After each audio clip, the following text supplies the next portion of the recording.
આ લડત કરવામાં આવશે। ન કોઈ સમિતિ કે ન કોઈ સંગઠન, માત્ર ને માત્ર ખેડૂત ન્યાય ના બેનર નીચે એક આંદોલન કરવામાં આવશે। ગુજરાતના તમામે તમામ આગેવાનો અને ખેડૂતોને હું વિનંતી કરું છું કે 16 તારીખથી આ ખેડૂત માટે ન્યાય માટે જોડાય। આપણો મુખ્ય ધ્યેય જે છે કે ખેડૂતોને ન્યાય મળે। આખા ગુજરાતમાં ઘણા બધા જિલ્લાઓમાંથી આ હાઈ ટેન્શન લાઈન નીકળી રહી છે, આ ઉર્જાની લાઈનો નીકળી રહી છે, એને અનુરૂપ જ આપણે લડત કરવાની છે।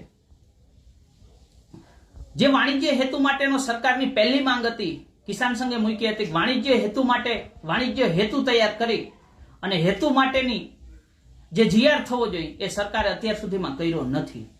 તો એને ધ્યાનમાં લઈ અને 16 તારીખથી આપણે ગાંધીનગર એક આંદોલન કરી રહ્યા છે, જેમાં ગુજરાતભરના દરેક આગેવાનો, દરેક સંગઠનો સાથમાં છે।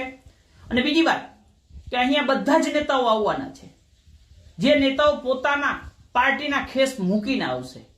આ કોઈ રાજકીય આંદોલન નથી, માત્ર ને માત્ર એક જ ધ્યેય છે, ખેડૂતોને ન્યાય અપાવવા માટેનો।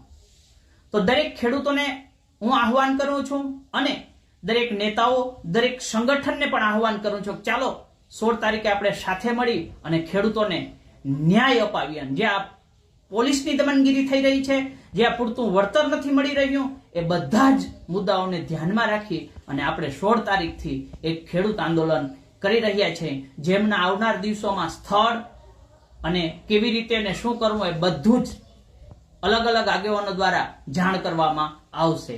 જય જવાન, જય કિસાન।